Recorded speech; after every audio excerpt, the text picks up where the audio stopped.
the second episode of Redeeming the Time. I'm your host, Jacob Wells. This is my dad and my co-host, Keith Wells, and we have a special guest that we've been teasing for the last 3 or 4 weeks, and we have Shane Salmon with us. Hello.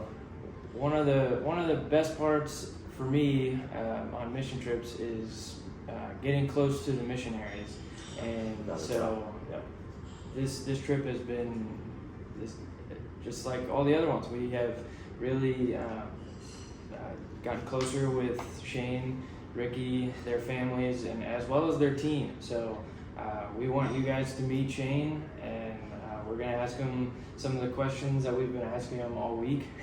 And so he gets to answer them twice or 3 or 4 times. Yeah. So let's dive in. Go ahead then. Yes. So this is our last full day here in Thailand, and we've had an incredible trip. We got here on the 8th, and tomorrow's the 18th, so it's a longer trip than normal as well. But thank you for having us in.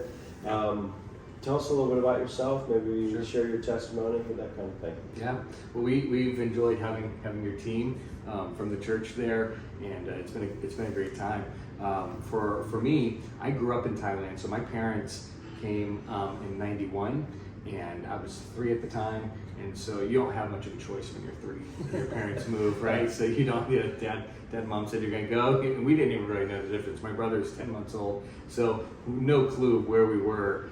But we grew up in Thailand, and so as I was growing up in Thailand, I got saved as a kid, it was, I have to explain, in Thailand, because people are Buddhist by birth. Like the moment you're born, it's on their birth certificate, they're Buddhist.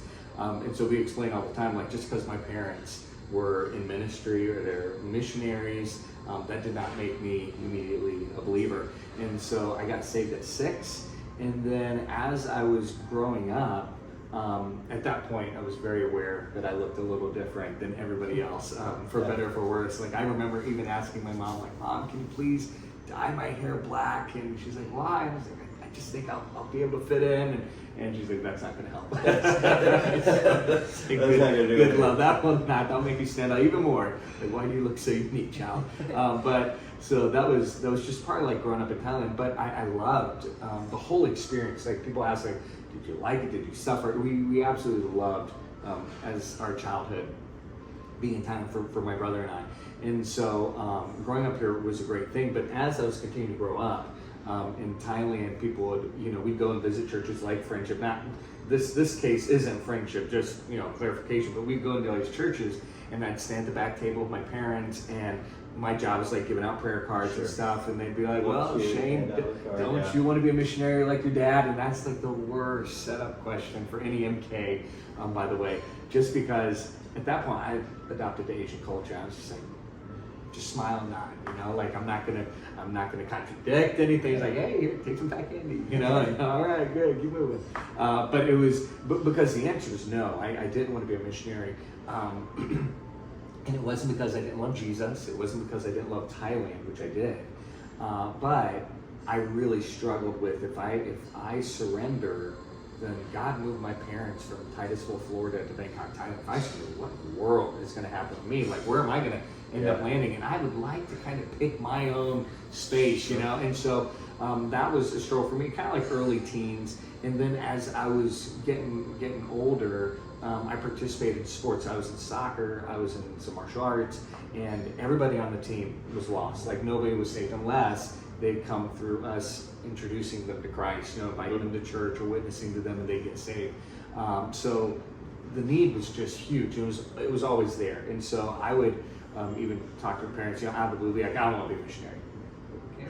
We never said you had to, And my dad would always say, I just want you to do what God has called you to do. Do whatever the Lord leads you to do. And so I did surrender to full-time ministry, and at that time I kind of thought, maybe that leaves the door open for the States. Like that's the promised land for MKs. Like you got marshmallows and peanut butter and like Kool-Aid and stuff. We didn't have growing up here, we just didn't have those things.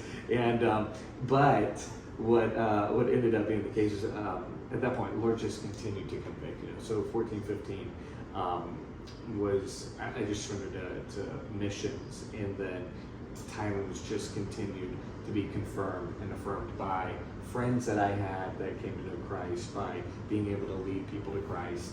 And so from that point on, I was all ready for missions. I did do my undergrad in Thailand, actually. So I got my undergrad in business administration, and that was just of the Lord's direction. There wasn't any particular reason. It wasn't like, I'm not going back, I'm not going to do this. It was more just the Lord opened that door. It financially worked out. And honestly, I was able to witness to a lot of friends, help start a youth group at my dad's church during that time. And then went from there, went back to the States, reconnected with Katie. We had known each other kind of growing up a little bit, and got married, served on staff at a church there in Springfield, Missouri, Cherry Street Baptist Church, and then we were sent out raised support to Thailand in 2016. So what age were you when you accepted Christ? 6. Yeah. So that is an interesting conversation that you can have with folks that grew up Buddhist. I never considered that you can say, no, it was, this was an understanding and coming to this decision. Yeah, that's probably opens a lot of doors. When you, and I even tell them about my children.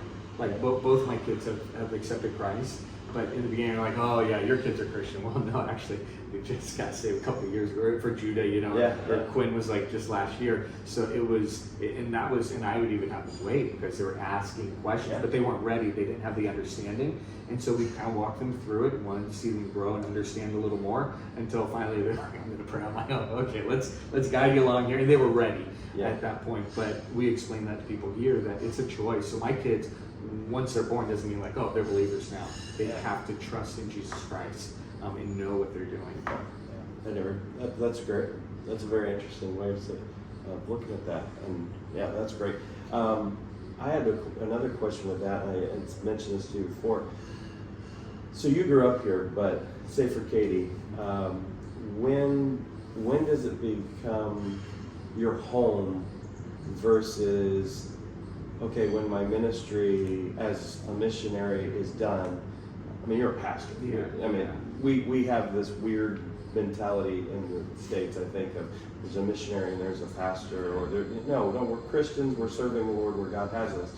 But when does it become this is my life versus, oh, when this is done, I will go back home? Mm-hmm. Yeah, which I think is kind of a dangerous mindset. I would think so. For missionaries, because and it's even more. It's even easier now because of the technology. Like before, when I was growing up, it was the fax machine had just come out. Email was not even a thing yet, right? Like that sounds weird. Like it's like, but people be like, you can fax that. Nobody has a fax machine now. Like you got to go to some weird random business and have them send a fax. But for us growing up, we didn't have the option to like have a window into the States while we were growing up all the time. Like they would fax drawings to my grandparents of us because it was so much faster than snail mail, it was months.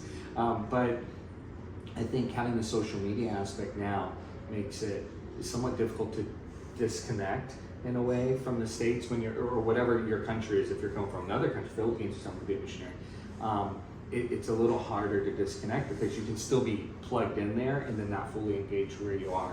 And so for us, I think for Katie, when we came over, we were consciously making a decision that, okay, this is home. And we did the same when we were in Springfield, Missouri. Like I was not saying, well, Thailand's my home. I was like, home is where we're at. Like once we got married, like that is our home. I don't want to say to my wife, well, we're here, but home's actually over here. It wasn't. At that point, I'd been in the States for almost 8 years. I was very comfortable back in the States, and I could have easily made that. If the Lord had led that way, it would easily become home there. And while we were there, it was. But then when we made the decision, when we moved to Thailand, that would be home. And so it takes a little while to like get used to a rhythm of things. So maybe for Katie, maybe 6 to 9 months of like, you're still learning. Like for her, it's like learning the grocery store, learning the market, where she would go and get things, or transportation is really big for her. So when she first came here, she didn't start driving immediately. I said, just check out patterns first. Like they drive a little different here, as you can see, right? Like left side, motorcycles on every side. I said, but just check patterns, and whenever you're ready, we'll do it. You feel like you're jumping the car, let's go. And I think for her, like she was getting on a motorcycle taxi to get to the BTS, to the monorail system. motorcycle taxi. It is literally just rows of rows of motorcycles, and you say, "Hey, I want to hop on the back of that. Here's a quarter base, or here's $1." Yeah. No, that's absolutely it. Yeah. No, it does sound a little random.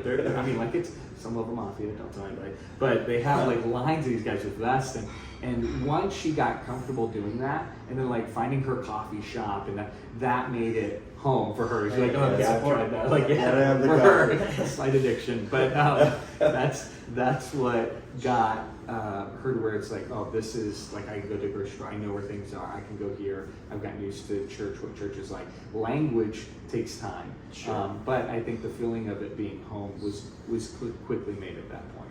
Well, that's really that way with not just for somebody who's in full-time ministry. I mean, I think that a thought for anyone that changes ministry within their church. Yeah. I mean, if you've been working with teens, or you've been working with this group for so many years, and you make a change, your heart has to go there. Yeah. That's where God's called you now. And you're pouring. It doesn't mean you forget the other folks. You're just pouring into them, and this becomes the new place. I've had different things where I had to move along, and I mean, that's necessary. It's necessary for just your health. Yeah, I think so. Like, because then you're always playing in your mind like, well, this isn't, and that's a danger when you're in a different ministry. It can be a danger of like, so and so never led this way, or my ministry, we never had this struggle. You can always you're always playing this devil's advocate, and that's never helpful, right? Yeah, you've got to be you. Yeah, and so going in, and it's the same for when you move to a different country. It's always like, well, the food isn't the same. Obviously, we're in a different culture, different countries. Like, it's not going to be the same. But if you play that all the time, and we do that with our children, like because we're going back in between, like on furloughs, that it's just a different kind of better. Like you get to experience this and this. What a great and amazing experience that you get. We're not here 100% of the time, and we're here the majority of the time. So we need to learn. Like you can be grateful and thankful for where God has placed you, and make that your home. Then I think your heart is ready to serve. And when tough times come, it's not like, well, I'm ready to eject. And Thais, by the way, or any country, any other nationality, they will pick up on that. Like, well, you're not making this your home. Yeah. And if they feel that, then they feel like you're not invested. If you're not invested, how much do you really care about me at that point? Like, you could leave whenever, and you have a second option. We have a plan B all the time. That makes it really difficult. Yeah. So, a lot of times on mission trips, like talking about the traffic, it's a culture shock. Well, you grew up here. So was there any culture shock going to America because you went to college? Yeah.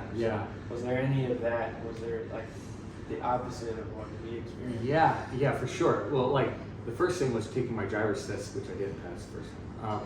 Was pulling out onto the left side of the road on the front end of that, and then not go well. And I'm 21. When I was back, I was already post college. And I'm like, well, no, it was the lady that was in the car. I was like, it's a wide turn. That is not a wide turn. Circle back. And I was like, I do drive. I really do. Like, what in the world? But that stuff. And like in Thailand, there's no personal space with people. Or with cars. Vehicles, like there's no personal space. Yeah. And so when I went and I lived in Springfield, Missouri, that's Midwest, everybody's given multiple car lanes. It's not maybe even one car lane, it's multiple. So when I'm giving them enough room in my mind for like 3 motorcycles, a car, and a van to come through, and they're like, I'm like, what is going on? I gave you so much room. But yeah, that was the shock. People are a little more intense. I mean, we're in a big city here, 12 million people.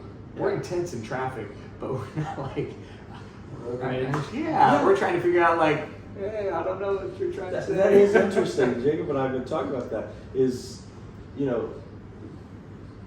we have more room, but we're more aggressive when we drive. Yeah. Everybody's just, we all got to get where we're going. Right. So let's just work this out. Yeah, and it's like, it's almost like you kind of live and let live, but it's also at the same time, it's like, it's their turn to cut in front. Because my turn is coming up in like 3 car lanes. I'm going to be cutting off this guy. So we don't even see it as cutting them off. It's just, we're merging in. They're just kind of like... they actually know how to merge. I swear you guys are better at driving than people in the... I don't know how much you remember Cincinnati. Cincinnati has the 275 loop, and every city has a loop. Yeah. And 75 runs through the heart of the city. Mm-hmm. Well, the north part of the loop at 275 and 75, it's this clover leaf type thing. Yeah. People don't know how to do it. It's like, you've been living here your whole life. You don't know how to merge. I mean, We're still learning. it's just it's mind-boggling to me. Yes. So I'm going to bring up the First, show them your hat. Yeah. So that's the name of the church, Ben Thai Baptist Church. representative. That's right. Yeah. That's right. Like it. which means, by the way, Ben Thai means to be free. So Thailand is Pratet Thai, which means the country of Thai, or the country of freedom. So they've never been colonized; they've been their own country. And so we went with to be free in Christ. We're going to be free of sin. So we went to Ben Thai. Good play off that. Yeah. We're going to bring up the topic that nobody wants to talk about anymore because it was talked about for a whole year. But COVID.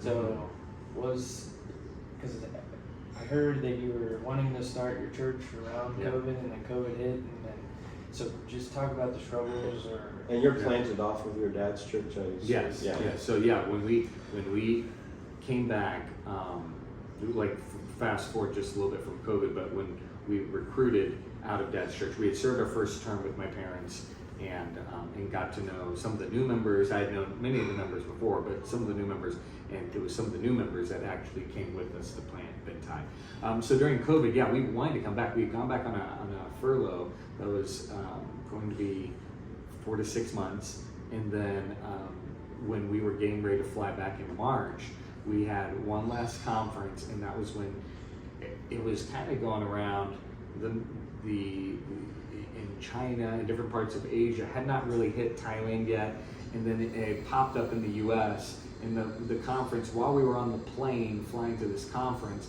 they said, hey, from an in-person conference, we're going to go to virtual. And that was the first time I had heard of a virtual conference. It was a larger church too, so they went online on everything. We never met any of the members. Like, we met staff, and that was it. And so that was a very different, on the very front end, because churches were still trying to figure out what they were going to do. And we're like, okay, well, we finished that, and that was it actually ended up being a really good conference. But we'd love to see the church family. Staff was amazing, but we were there. We flew back to Springfield, bags packed, weighed, and everything. And then they called us and said, hey, your flight's been canceled. We're gonna move it out to a month or 2 months. Is that okay? I said, yeah, no problem. April will be fine, like as soon as possible. And I'm like, oh, okay, that works. And then we moved it out. Then everything hit, right? Like, it went all throughout the U.S. and then Thailand locked down, like hard lockdown. People could still like leave their house, but you couldn't have any meetings, obviously, and everybody's trying to figure it out. So for us, we were trying to figure out too, how can I get back in? And by that point, they moved it out past 2 months, and it was 3 months, 4 months. I mean, we were I say stuck now because we don't like the States, but because we wanted to be back. Sure. We were stuck for 8 additional months. That was a very long time. So we found different ways. Like, I was teaching Sunday school. I was recording Sunday school messages for Dad's church because that was the class I was teaching. And I was sending those out every week. So while I was stateside, and I was helping out our sending church and then doing other things as well, prepping for when we would get back. But it was a struggle because we had some that could never get back in. Like, some of our friends that were in other restricted access countries just completely shut down, and they were not able to ever go back in. Yeah, they used that as an opportunity to weed them out. Yeah, and so that was, for us, we lost our work permit, our visa, everything. We had to come back in as students, actually. That was the first visa to open up. We were just looking for whatever visa at that point. Yeah. And I called the Thai emergency embassy number, and they're like, okay, and I was talking to them in Thai. I'm like, all right, what's your ID number? I said, I don't have an ID number. What do you mean you don't have an ID number? Well, I'm not Thai. Why are you calling this number? You're not Thai, what? And so I said, but everything's over there. My house is there, cars are there, like my work is there. Yeah. Like, yeah, wait till they open up. But then they opened up for students, and we came back in and did that. Yeah, I remember when you came back, you had to like stay in a hotel for like 2 weeks or something. Yeah, it was 14 days quarantined, and then multiple tests. We got to know one hotel very well because we did it twice, actually, because even a year later they were still requiring quarantine. So we spent like close to 21 days in that one hotel. There's a lot of people in the city. How did shutdown work? Yeah, it didn't work very well. But that's a lot of. I mean, in America, they had all kinds of things for businesses, like to help them keep their staff paid at least? Yeah, I think they were doing like, Dad was helping with food distribution. They had these, that's right. things going on. The restaurant down the street. Restaurant down the street partnered with a car lot, and they would do mornings. They would have food distribution out, and then sometimes they would take food to, they call them field hospitals, because they're just, everybody was basically at some point being quarantined, right? Yeah. So they were shipping them out to this field hospital, like a big area they could stay and sleep, and then they'd send food out there as well. And so the government really tried to come in and help people, but they were doing everything from like, you had to have an app, you had to be doing temperature scans when you're walking into the malls. They did at church, like we did temperature scans for a while at church and stuff. So, you know, as a pastor, you have that balance of family and ministry, and you know you can't just put a line between them. How do you?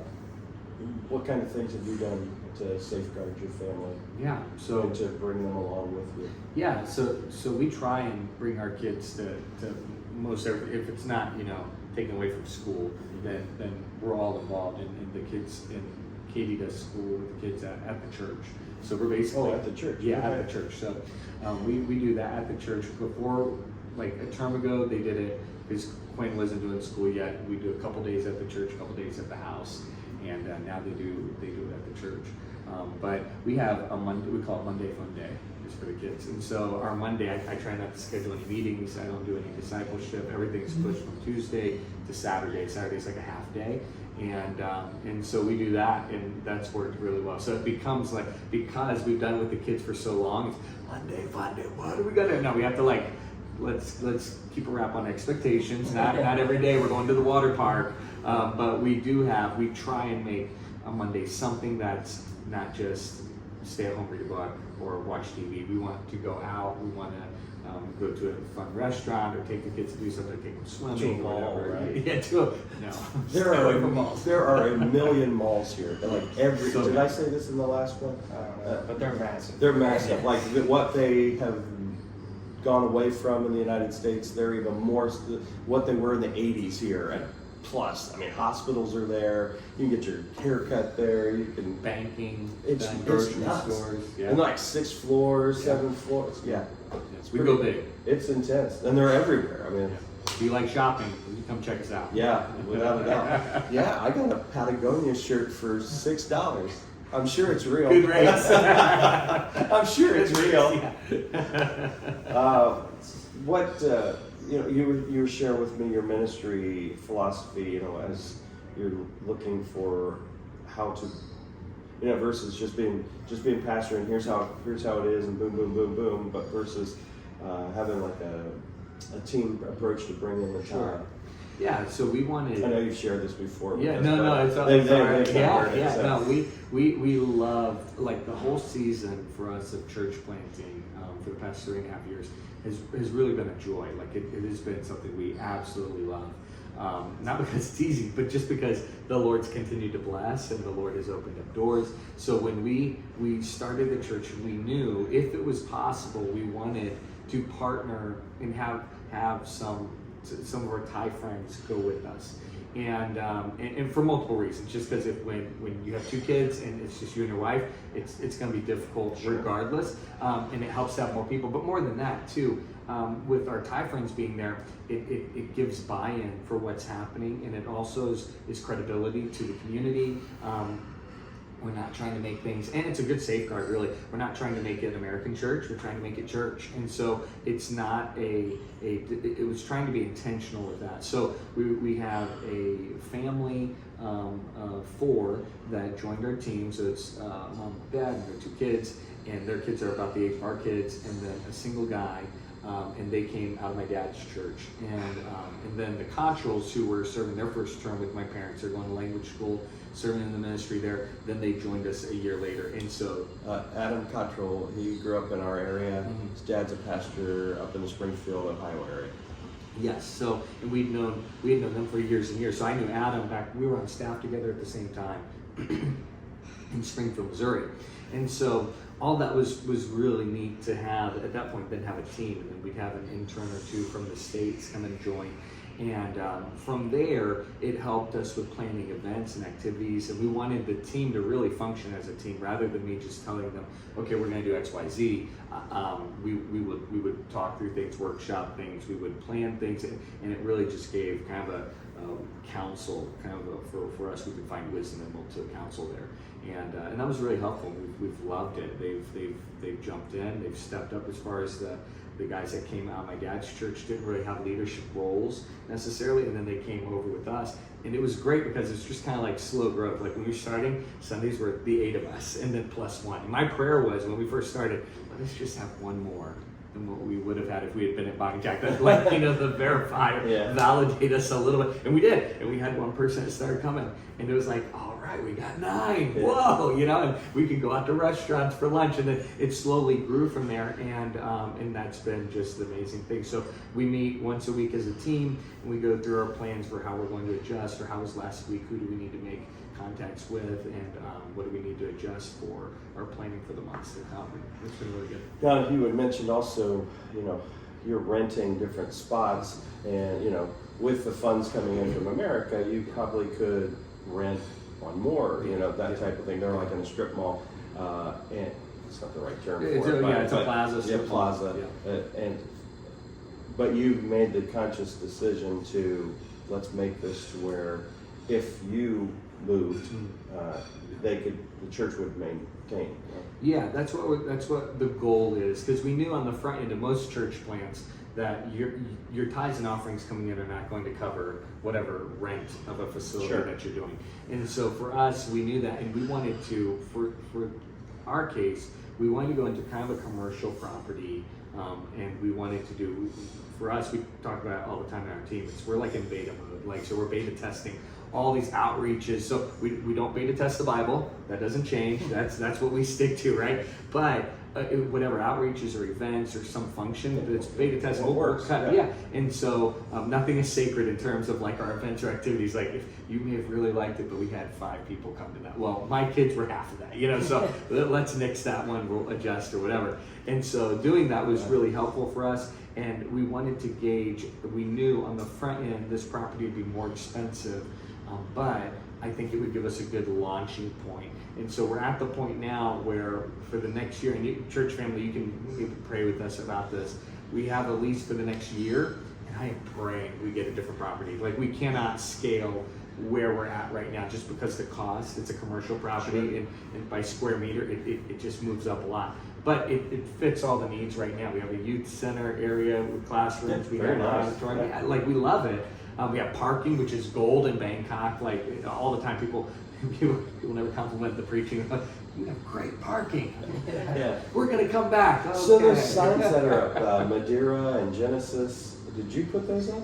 Oh yeah. So those are companies that are in that plaza there, and so they put up ours. They said, "Do you want yours?" Like, yeah, absolutely. Put Ben Tai up there, and then have arrows go to the back, and they find us. Yeah. Okay. But, well, the words were American words. Yeah, so they name different companies. I was wondering. Okay. Yeah, but to answer your point, we want to grow it at the same time and be conscious of what our church family is at, so that we don't overstep or kind of shoot too far ahead where it takes us 20 years to catch up. We want it to be a little more sustainable.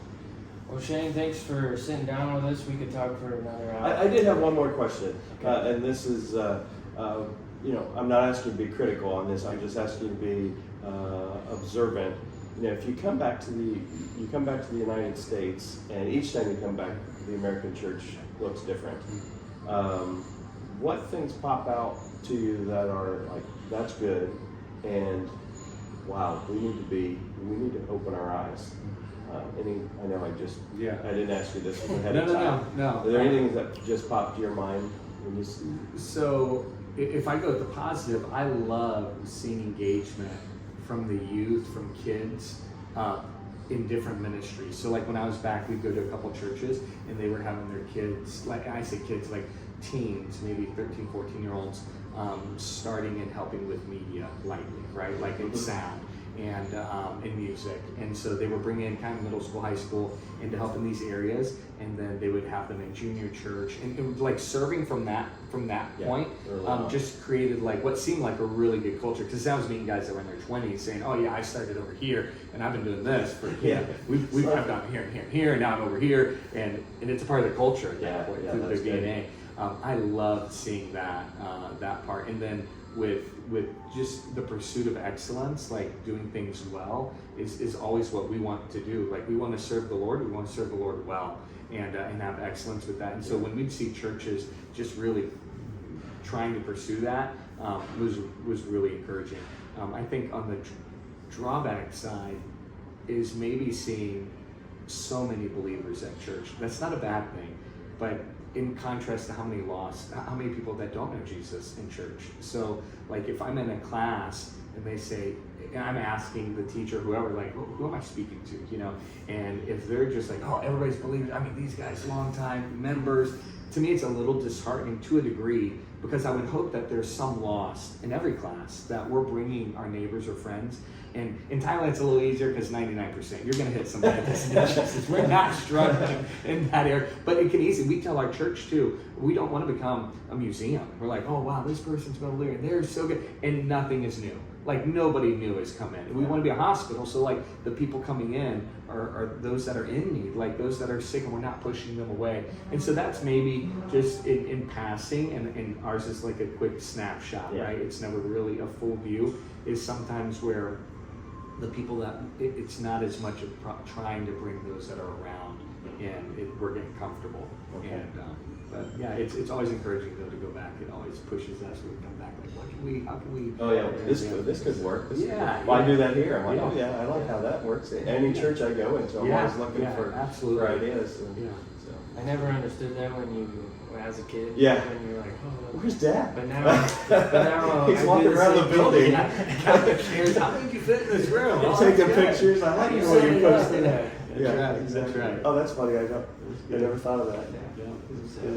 But thank you again. Yeah, I've enjoyed getting to know you and your team and your family, and sitting down with you again. We could talk for hours, but it's cool to have 2 generations of the same family that our church has been able to be part of your lives. Absolutely. Always welcome. You know that you're always welcome to stay in the mission homes and come and speak or just chill out, you know, whatever. Yeah, and to that, like we love being at Friendship. Like the mission house, we were able to stay there. It was amazing, and the church family there is really nice.